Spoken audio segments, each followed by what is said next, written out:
Moving on to the next example, which is 8-3. In this case, we have a uniform 10 kg ladder which rests against the smooth wall at point B, and the end A rests on a rough horizontal plane for which the coefficient of friction is given to you as 0.3. So आपके पास एक अदद ये ladder है जो दो point से contact में आई हुई है सराउंडिंग के साथ. पॉइंट बी के ऊपर ये स्मूथ वॉल के साथ लगी हुई है और पॉइंट ए के ऊपर ये एक अदद rough incline rough horizontal plane के साथ रखी हुई है जिसपे कोएफिशिएंट ऑफ फ्रिक्शन आपको 0.3 गिवन है. We need to determine the angle theta of this ladder कि कितनी एंगल पे ये लैडर पड़ी होगी as well as the normal reaction force at B if the ladder is on the verge of slipping. Again case कौन सा आएगा ये वाला? Second case. सेकंड केस आएगा कि इंपेंडिंग मोशन आपके पास जो है वो गिवन है. ओके, अगर इंपेंडिंग मोशन गिवन है, सबसे पहले तो मैं एक फ्री बॉडी डायग्राम इसकी अगर बना लूं इस लैडर की, आपको एन ए मिल जाएगा which is going to act in this direction. Point A किस डायरेक्शन में स्लाइड हो रहा है या स्लाइड कर सकता है? सर लेफ्ट साइड में. सर लेफ्ट साइड पे. सो अकॉर्डिंगली आपके पास फ्रिक्शन फोर्स जो है वो टुवर्ड्स द राइट आ जाएगी जिसको यहाँ एफ ए के साथ डिनोट किया गया है. Okay, at point B this ladder is in contact with the wall, so once we remove that wall we are going to get normal reaction force which is this particular force represented here as NB. क्या point B पे friction आएगी? No sir वो smooth sir wall से. तो जब आपको ये smooth का वर्ड गिवन हो, स्मूथ से मुराद यही है कि आपकी उस पॉइंट पे फ्रिक्शन इन्वॉल्व नहीं है. Since the wall is smooth so friction is not going to be involved at point B. It means कि आपके पास इन तीन फोर्सेस के अलावा एक अदद वेट है जो इस लैडर का सेंटर पे एक्ट करेगा because it is a uniform ladder. So 10 kg इसका मैस है. वेट अकॉर्डिंगली आप इस मैस को G से मल्टीप्लाई कर देंगे, you are going to get the wait.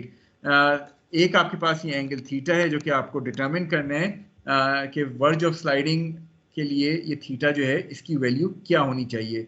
So how many number of unknowns are involved in this problem? Can you identify them? Sir 3. कौन से? Sir NB theta और sir NA. What about FA? Oh yes sir, वो नजर ही नहीं आई. तो आपके पास चार unknowns हैं, NA, NB, theta and FA. Equations कितनी हैं? तीन इक्विलिब्रियम इक्वेशंस होंगी, समेशन fx, समेशन fy और समेशन m, और एक फ्रिक्शन इक्वेशन होगी पॉइंट ए के ऊपर, isn't it? So चार equations. You can get a unique solution in this particular case. So applying those equilibrium equations starting from summation fy की अगर मैं बात करूं तो आपके ख्याल में y डायरेक्शन में कौन सी फोर्सेस इस फ्री बॉडी डायग्राम से नजर आ रही हैं? सर NA आ गया, W आ गया, एनीथिंग एल्स? सर NB का कंपोनेंट आएगा ना सर साइन का? यार NB तो y यानी x एक्सिस के अलोंग नहीं है. सही है सर, वो मैं थीटा देख के. So no other force involved here. So once I solve it, I am going to get the value of Na to be equal to weight, which is 98.1 Newton. I hope that this thing is clear to all of you. Yes sir.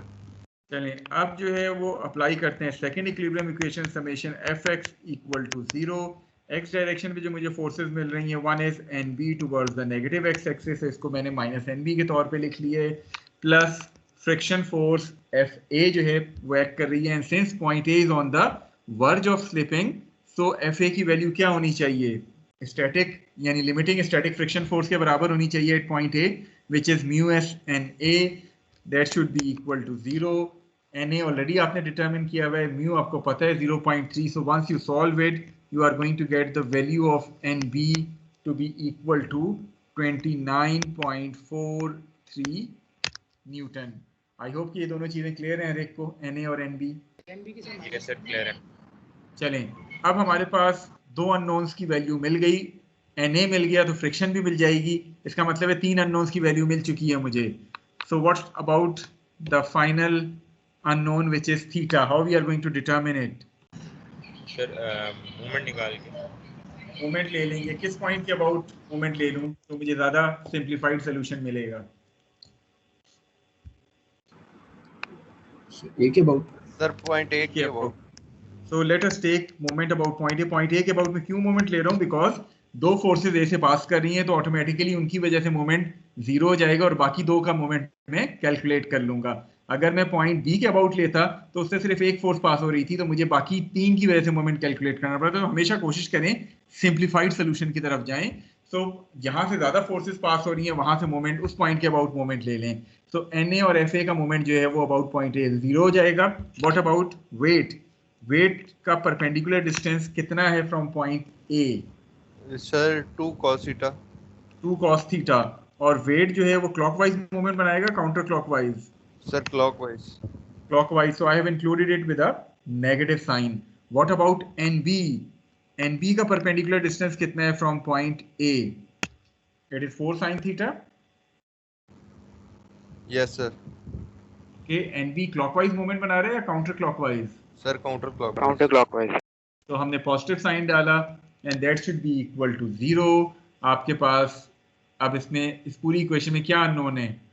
Sir सिर्फ theta. सिर्फ theta sir. Theta unknown है। तो आप इसको जब solve करेंगे the value of theta would comes out to be 59.09 degree. So इस angle तक आपके पास ये लैडर जो है वो इक्विलिब्रियम में रहेगी। इस एंगल से जैसे ही आप ज़्यादा थीटा को या थीटा को मज़ीद कम करेंगे, this rod is going to slip. I hope that this thing is clear to all of you.